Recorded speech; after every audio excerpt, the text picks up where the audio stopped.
બનાસકાંઠાના ડીસા તાલુકાના બોડાલ ગામે જિલ્લા તલાટી કર્મચારી મંડળ દ્વારા જિલ્લા કક્ષાનો ભવ્ય વૃક્ષારોપણ કાર્યક્રમ યોજાયો હતો। આ કાર્યક્રમમાં તલાટી મંડળ, શિક્ષક સંઘ, આરોગ્ય વિભાગ સહિતના 16 જેટલા સંગઠનો, હોદ્દેદારો અને કર્મચારીઓ જોડાયા હતા। તમામના સહયોગથી બોડાલ ગામે 1007 વૃક્ષોનું વાવેતર કરવામાં આવ્યું હતું। કાર્યક્રમમાં આસપાસના 10 જેટલા ગામોના સરપંચો અને ચૂંટાયેલા પ્રતિનિધિઓ ઉપસ્થિત રહ્યા હતા। આગામી સમયમાં વૃક્ષારોપણ સપ્તાહ યોજવાનો નિર્ધાર કરવામાં આવ્યો છે, જેમાં જિલ્લાના દરેક તલાટી પોતાના ગામમાં 50 વૃક્ષો વાવશે।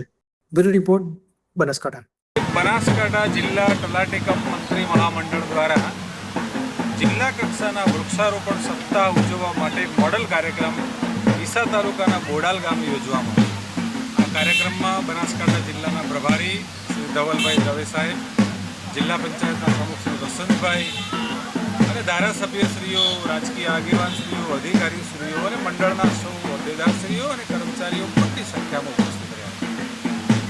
આ વૃક્ષારોપણ શાના માટે કરવો એક વિચાર બન્યો તો એવું માની શકાય દરેક વ્યક્તિ પોતાના જીવનની અંદર આખા જીવન દરમિયાન એ વ્યક્તિ પોતે પોતાના સ્વાર્થ માટે જ મોટા ભાગનું કામ કરે, પણ એક એવો વિચાર આવ્યો કે કોઈ એવું કામ કરવું જોઈએ કે જેના કારણે એક નિસ્વાર્થતા હોવી જોઈએ।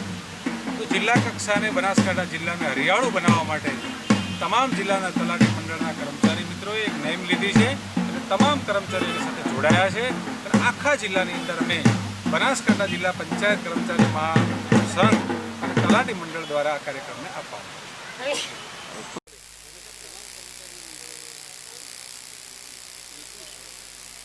આની અંદર અમારો પર્યાવરણ બચાવો અને બનાસ બચાવો દિવસે દિવસે વૃક્ષો ઓછા થઈ રહ્યા છે, તો વૃક્ષોનું જતન કરી એને વાવી અને મોટા કરી અને પર્યાવરણ પ્રેમી અમે છીએ, એટલા માટે આગળ લક્ષ્યાંક શું છે?